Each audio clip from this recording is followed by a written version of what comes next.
In today's video, I'm going to show you how to make a Bonchi. That is basically a bonsai chili plant, and it's a fantastic way how to preserve your plant beyond the end of the season. If you live in a climate like I do in England, then at the end of the season you get freezing temperatures, and if the roots of a chili plant freeze, that plant unfortunately will die. So what are we going to do? We're going to be making some beautiful house plants that will actually produce peppers later on in the season. It's a great way to keep your chili addiction going even in the winter time, and honestly it makes a great centerpiece. So let's get started. We're going to go back about a month and a half when I actually kicked off the process of creating the two Bonchis you see behind me over there. So I know I've got a couple candidates here that I'm quite interested in. I'd quite like to have a super hot Bonchi, but it seems like this sort of plant, this is a ahi lemon drop. Look at that. That is just an ideal candidate. Nice thick stem there and lots of growth coming off it. Another nice one is over here, which I'm quite tempted to use this one. Again, nice thick stem, lots of growth coming off it. This is a peach fantasy, a sugar rush peach fantasy. So that again is another good candidate. But I'm quite interested in maybe doing this one. The stem isn't as thick, but this is a super hot. This is one of my marugulas, which is a seriously hot pepper, and I think that might be the one. What I'm going to do is trim it back just above here. I can do a bit more trimming once I get it back to the table, but just to be able to get this out of here, I'm going to do some trimming with my clean shears. We're going to be using a bit of isopropanol alcohol to clean this blade, just to make sure it's sterilized. We don't want to cause any problems for the plant we're going to be cutting.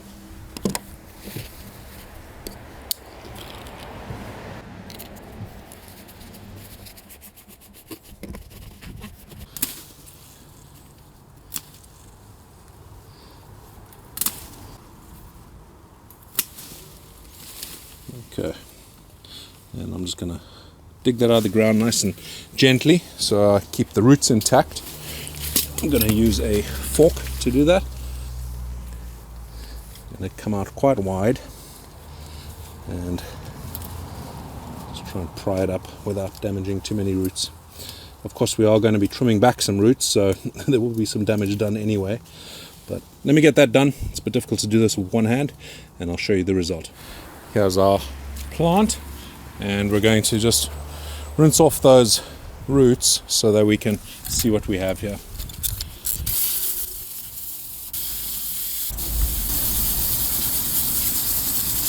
So we've cleaned off most of the dirt from the roots, and we can see there's some nice large roots here which we can do some cool stuff with. But I can see there's a little bit of damage to this plant. Hopefully that doesn't cause any problems later on. But other than that, it's a beautiful specimen, and I think it'll do really well as a Bonchi. So the pot we're going to use is quite a small pot. It's over here, and as you can see, that's going to pretty much fill it. But we're going to be chopping back some of these roots. We're going to get rid of the majority of the lower roots, and we're going to leave on some of the nice thick ones here so that it can have a nice look to it, and hopefully we have a successful Bonchi. So let's get to trimming. I don't have proper bonsai scissors just yet. I'm probably going to have to order some so I can manicure this. I'm just going to use the same ones I used a little bit earlier. But let's start trimming this back and see how we do. So we want to keep some of the thicker roots, the thinner fine-haired roots like that. That's not too much of a problem to get rid of. But these thicker ones, you want them, number one, because they are good for your plant, especially these larger ones over here, but also because it's going to look really nice when the soil is just below it there. So let's see what we can do.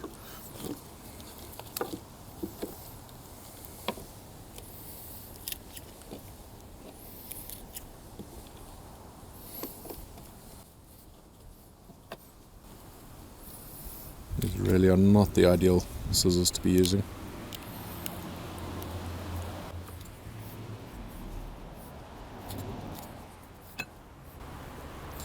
Do make sure your hands are clean as well, not just the blades. Make sure you wash your hands properly. You don't want to infect this with anything that's going to cause it problems later on.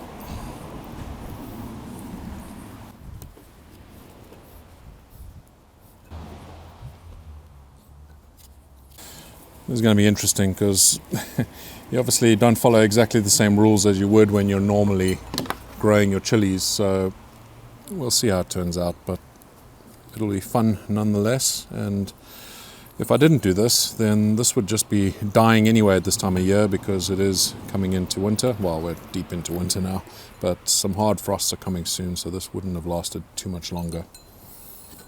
Okay.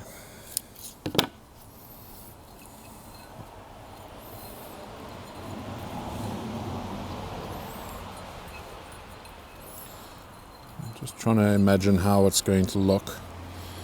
I think for the most part that's okay. Let's see. I'm just going to be using a normal compost. This is just a general purpose compost, finely sifted.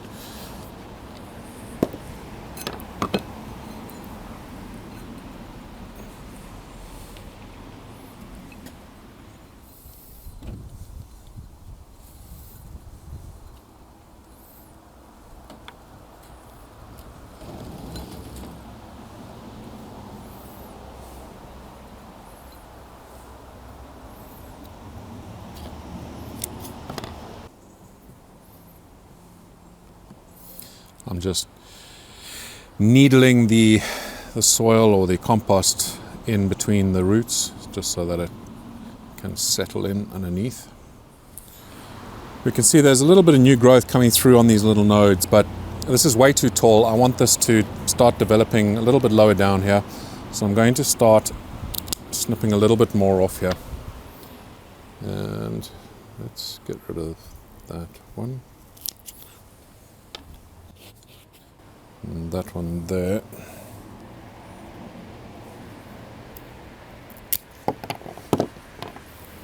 I'm going to lightly water this just with a spray bottle because I don't want to drown it. I just need to moisten the compost that's in there.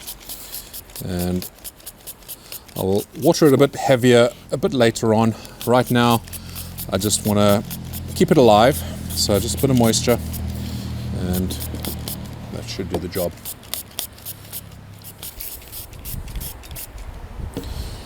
Okay, this is now going to go onto my windowsill inside the house in the warmth, and we're going to keep an eye on it, and I'll come back to it a little bit later on in this video. It's been a month and a half now, and these plants have established themselves really well. Now, obviously in the video, I only showed you the first plant, the one on the right-hand side over here. The second plant, I loved doing the first one so much that I ended up making a second one as well. And I tried something a little bit extreme with the second one. I actually really let those roots stick out of the soil. I'm trying something out. I didn't think it was going to survive. I really was worried about it the first week or two. It didn't do anything, and then suddenly it started creating some growth. So it did pretty well, and I'm pretty impressed with it. Some of the roots that you see down the bottom will actually die off, and that's fine. I'm not going to start cutting them off or picking them off. I'm going to let them dry out on their own and actually just snap them off later on. But I think it's going to create an amazing effect once that plant really starts growing.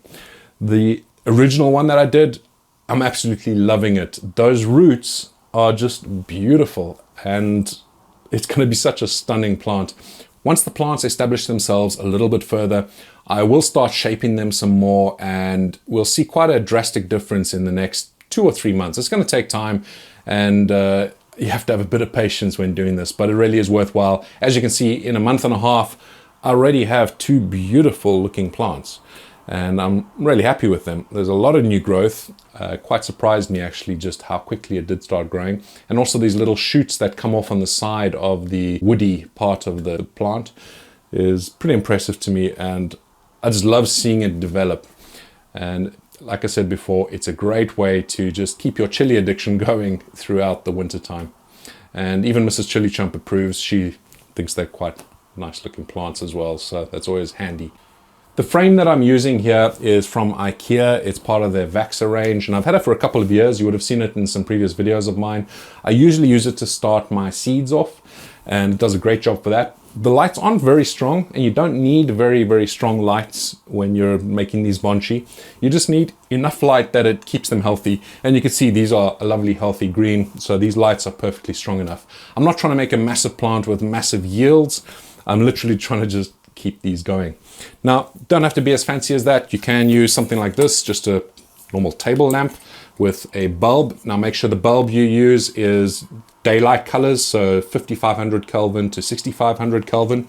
This is an LED one, but it doesn't have to be LED. You can use compact fluorescent. Those are efficient and actually very cheap. Just get the highest watt rating that you can for those compact fluorescents, and like I said, make sure it's a daylight bulb, and your plants will love it. That's all they need. They don't need a lot of light, so you don't have to go and spend money on fancy grow lights to do this. You actually don't need any lights at all. If you have a nice south-facing window, which I don't over here, but if you had a nice south-facing window, then the light from that should be enough to keep your plants glowing. That's if you're in the northern hemisphere. If you're in the southern hemisphere, then you want a northerly-facing window. Just bear in mind, you're not going to get a whole lot of light through that window because there is some UV coating on a lot of these windows. So while it might work quite well for these Bonchi, they're not necessarily going to work too well with your larger chili plants. Just a bit of a tip there. That's it for this video. I hope that you enjoyed it. I hope that you're going to make your own Bonchi plant. And if you do, go check out my ChilliChump Facebook group. There are a lot of fantastic people on there, and you can go and share your pictures of your progress with your Bonchi. I will also be sharing the progress of these guys here. I will be continuing to shape them as they grow, and I'm sure they're going to turn out lovely. I can't wait to get some flowers off of them. But they'll probably be in my garden update series throughout 2021 and going forward as well. I hope you have a fantastic day. Thank you so much for watching. Stay safe and stay spicy.